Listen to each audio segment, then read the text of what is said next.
70% of the participants in the government's pilot military-style boot camp went on to allegedly re-offend after leaving the program. Despite this, the government's hailing it a success. Dozens of youth organisations have sent an open letter to the government opposing the Oranga Tamariki Responding to Serious Youth Offending Amendment Bill. It's been one of our most controversial programs, but one prison expert, a critic of this government's policies, is surprisingly all for it. I have never come away from anything to do with the justice system with more hope in my heart than I have when I visited the Military Style Academy. But boot camps alone will not deal to our record prison population, now around 11,000 and rising under this government's tough on crime policies. National's been fixing the basics on law and order. We've banned gang patches, introduced tougher sentences for criminals and brought back 3 strikes. I'm Sharon Brett Kelly, and today on The Detail we're spending more than $2 billion a year keeping people behind bars when endless studies show that is not the answer to making communities safer. At some point we've got to make a decision about whether we build mega prisons or whether we do more to keep people out of prison and keep communities safer. Today, 2 perspectives on prison. A criminal barrister whose clients are some of the country's worst offenders, and an ex-prisoner on why we're losing the battle to keep young men and women out of jail. First, my name's Emma Priest. I'm a criminal barrister. We are at Augusta Chambers in Auckland. I'm a specialist criminal barrister and I do a lot of parole work. I'm also the convener of the Law Association of New Zealand's Parole and Prisoner Rights Committee. So I do a lot of work in the prisoner rights and parole space. So what's your experience? Because over the last, say, 10 years, prisoner numbers have risen quite extraordinarily. I think the low point was about 7,500 prisoners, and I think that was around 2001. And from there, it's gone back up. And actually, I was emailing with a very senior member of corrections today, and he told me the numbers are at 11,200. Oh, wow. Yeah. They've gone even higher. That, of course, includes remand and sentence prisoners, but they're very high at the moment, and we are really feeling that on the ground in terms of all of our clients, because we get notifications now, which is a new great development that we've worked on with corrections for a long time, that we are told when our clients are being moved.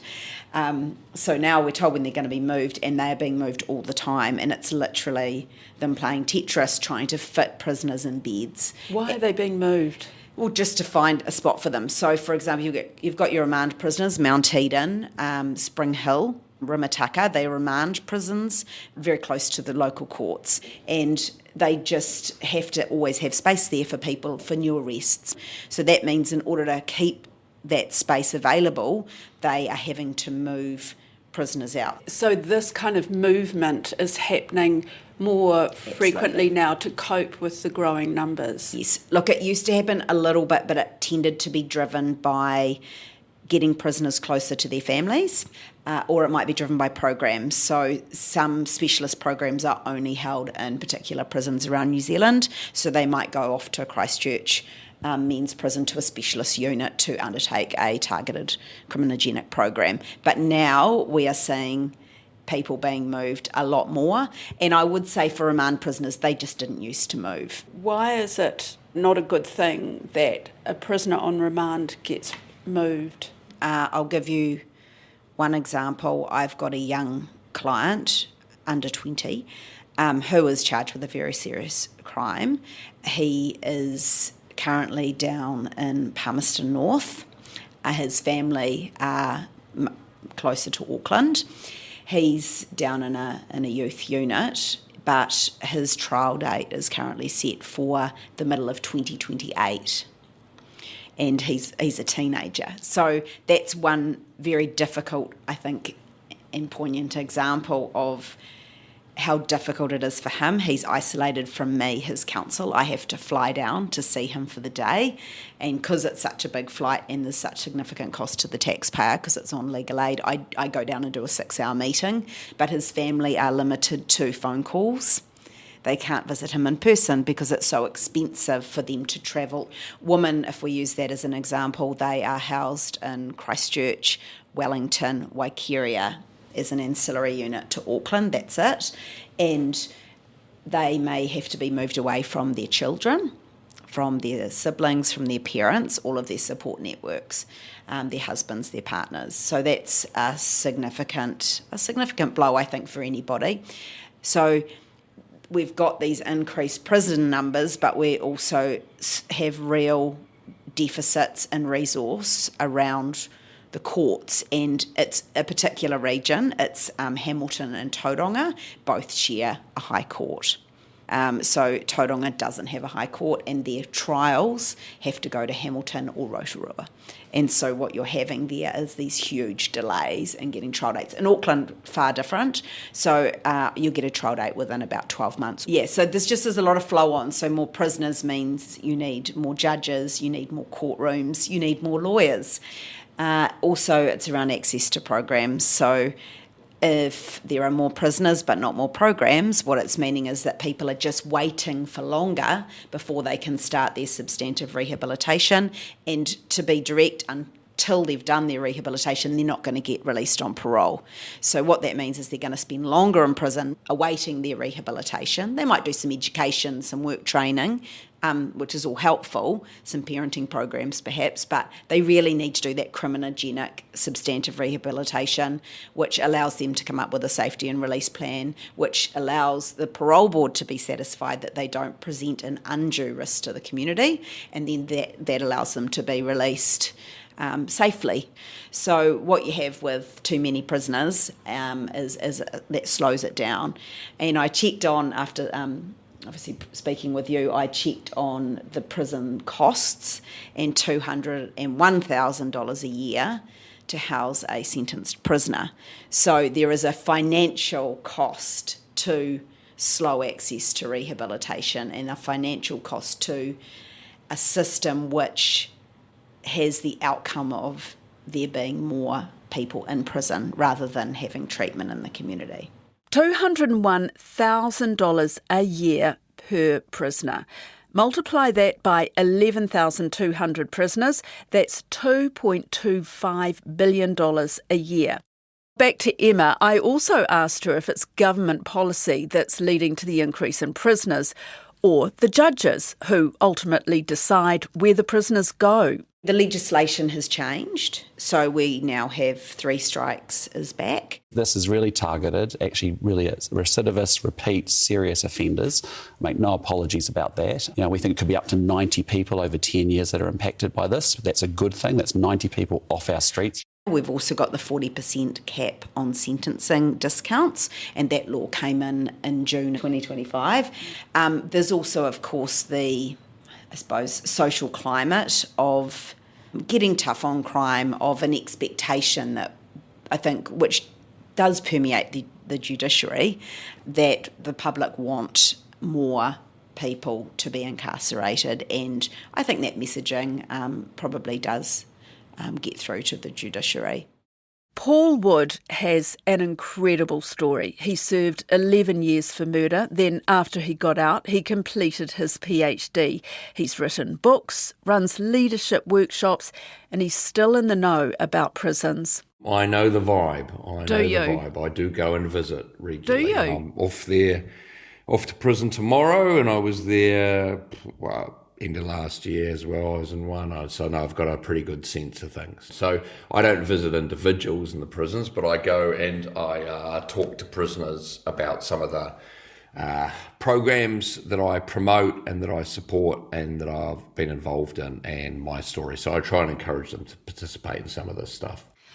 What's your sense of how things are at the moment, given that we're now at record numbers and that record just keeps climbing, and this government, says it's tough on crime policy, which includes the high record numbers? Can I just say this government is tough on crime and also, unfortunately, tough on rehabilitation and reintegration. So I do believe that they're succeeding in terms of punishing people, that piece of the imprisonment experience, which is a legitimate part of what imprisonment is about, is to punish you for misdeeds. But I think Unfortunately, they're doing so at the expense of the capacity to rehabilitate and reintegrate people back into society. What do you mean by that? Is it just that prisoners aren't able to access the programs? They don't have the resource. I mean, there's a number of things. The problem is that the prison population isn't the issue. It's the lack of capacity for the numbers, which is the issue. So it's overcrowding. It's having people in double cells where they're sharing a cell with someone else, which massively increases the risk of violence and assault within a prison. I mean, some of the research suggests you've got up to a 20% increase in assaults just as a result of that type of overcrowding, where you're putting multiple people into the same cell, where you've got no privacy, and where any sort of social tension is just massively amplified. In my experience of being in prison, the vast majority of assaults that occur are not reported to the guards, are not known by guards.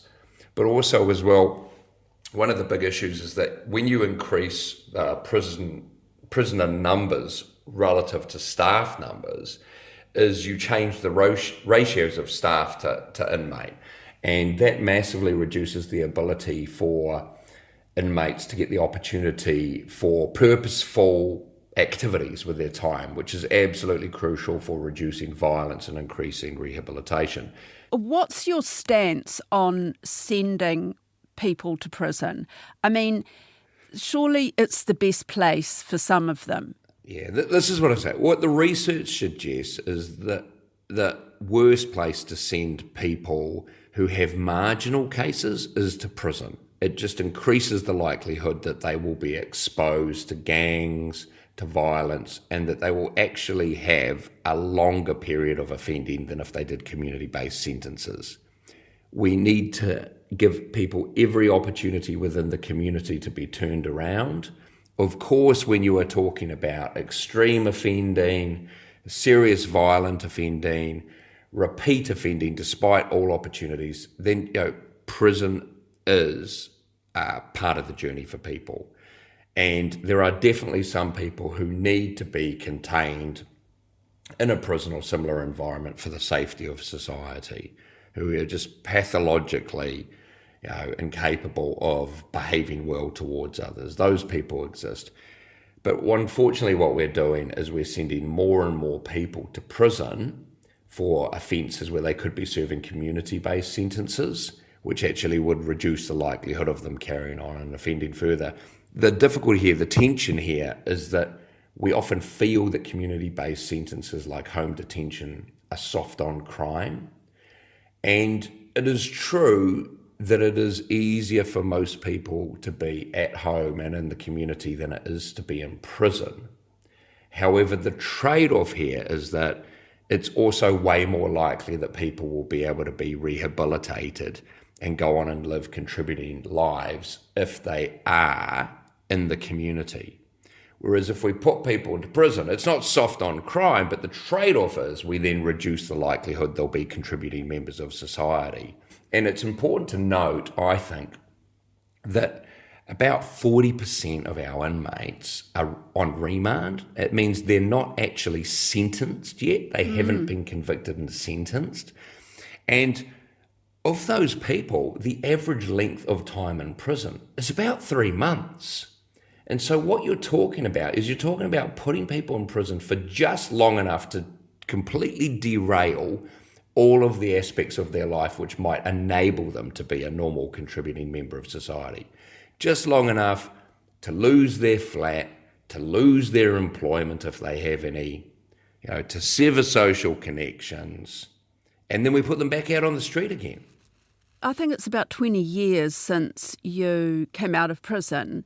Have you seen things change over that time? Yeah, look, I think this is one of the things that if you look back over the history of imprisonment in New Zealand, it only gets worse and worse. It only gets more and more draconian. These days, if you're in prison, the opportunity to get solid reintegration, to get literacy and numeracy skills, to bring you to a basic level of ability to function in society, all of those things are actually much harder to access now than they once were. So the programs that you promote or work on. Can you tell me a bit about them? I mean, what's on offer to those who do have access to them? Yeah, I think that like the two main programs that I support within the prison system are Freedom and Philosophy, and also the RAW program, the Reclaim Another Woman program, which is run by Anna Streeton, and begins in prison, and it then provides them an opportunity for support in their reintegration and housing once they're released. And the other program that I'm actively involved in was that Freedom and Philosophy program. And basically that's taking some of the principles that I was lucky enough to be exposed to in my life through study and education, in terms of, hey, what does a good life look like? How can I develop the skill set to enable me to make better choices? Both of those programs are voluntary programs which are run by not-for-profits in some of the prisons in New Zealand. And I think this is part of the problem, is that a lot of the programs that work aren't sufficiently resourced within the system to actually be provided, and so we end up relying on people who can come in and do this stuff as pro bono work as part of their give back to society, and that's great, but it massively limits how many people can be exposed to these. I also think one of the really worrying things is we don't do as much as we could do, and as it's obvious that we should be doing within the community in terms of helping people avoid prison in the first place. I mean, one of the organisations that I'm happiest to be an ambassador for is Big Brother and Big Sisters New Zealand. And the business case for early intervention is such a no-brainer. For every $1 you spend in early intervention, you save $7 in terms of costs for an adolescent who will be exposed to the justice system, social welfare, all of these sorts of issues. And the problem is, as well, is that we've had other programs that are really good at youth offending intervention, such as the Waipuna Youth Reintegration Program, where Corrections pulls all the funding for it, because unfortunately it does seem, in terms of justice policy, that decisions have been made based on the public's perception of getting tough on crime rather than what's actually going to work and be effective for avoiding future victims and for having people who can contribute positively in society. Is any one government different to another? Yeah, they are. The slightly more left governments, such as Labour, do tend to focus more on the rehabilitative components of the justice sector. However, they're generally not any more effective in terms of implementing the policy. I mean, we had Labour in, and there were some massive changes in terms of, the strategic direction of corrections. But the problem is that corrections is so grossly under-resourced that you can have the greatest strategic objectives in the world, but if you don't have the staff on the ground to actually be able to manage getting prisoners to and from the rehabilitation opportunities and people running those, then it just stays, a utopian strategy. You must get sick of kind of putting out this message year after year. The big thing for me is that the whole question around this stuff is so just wrong-headed. We have to be doing early intervention. We have to be identifying and supporting kids who are at risk of ending up exposed to the justice system once they're teenagers. By the time people are in prison, by the time people are caught, we have already missed the best, most useful opportunity to turn people around. So do you support boot camps? I do, and I think that would surprise a lot of people. However, there are caveats to that, and I mean, a classic example would be, I was on the advisory committee for the Military Style Academy, by the way. Oh, yeah. For the boot camp that was initiated. And the thing is that when you use the term boot camp, that means a variety of different things. Many of them are ineffective and have bad results. But what we know is that the so-called boot camps that have a therapeutic focus as well as the discipline. Those are actually really effective. And I have personally interacted with people who have been on them, and I have never come away from anything to do with the justice system with more hope in my heart than I have when I visited the Military Style Academy. So many young men, young women as well, but young men in particular, have been saved from ending up in a life of imprisonment by having the discipline and the structure and the purpose that is afforded by the Defence Force, by the military. And this is a great example of where some of that good stuff can be taken. What has happened to those military-style programs? Well, they're looking at how they can be generalised now. They want to go, okay, well, how can we have these as a general option available for a judge in the youth court if they feel that this person would benefit from them? And you think that's a good way to go? If they are properly run and managed. I mean, again, the problem is the resourcing. It's the same with corrections. It's like, do I think that Labor's, redirection of corrections was a good thing? Absolutely. Do I think it actually got any momentum? No. And it's the same with the boot camps. Do I think that they're a good idea? Yes. But if they're under-resourced, then I think actually they could be counterproductive. Before we go, here's Emma Priest on her wish list for a better system. If we're talking about where things are at now with prison numbers around the 11,000 mark, what I think we'd need to do in terms of sentenced prisoners is we need more rehabilitation, and I think they just need to be more efficient about it. So if we had a whole wing, or a whole prison which dealt with drug addiction, and they ran programs sort of day and night in there for big groups, big cohorts of prisoners, that to me would be an efficient way to run a program pretty well. We've also got lots of people with FASD, fetal alcohol syndrome disorder, or ADHD, undiagnosed. They could go into specialist units where their needs were addressed efficiently, quickly, and really get them on those rehabilitative pathways. I think it would be around about having these specialist units with trained staff who deal with that particular issue day in, day out. We've got to get rehabilitation done, because our objective of incarcerating people is that they're too dangerous to be in the community. We need to help them to ensure that they can come out better people with really good skill sets who aren't going to reoffend. That must be our objective of prison. Emma Priest ending today's podcast. Thanks also to Paul Wood. The Detail is a newsroom production supported by RNZ and NZ On Air. This podcast was produced by Gwen McClure and Shalise Tansey. It was engineered by Steve Burridge. I'm Sharon Brett Kelly. Ka kite.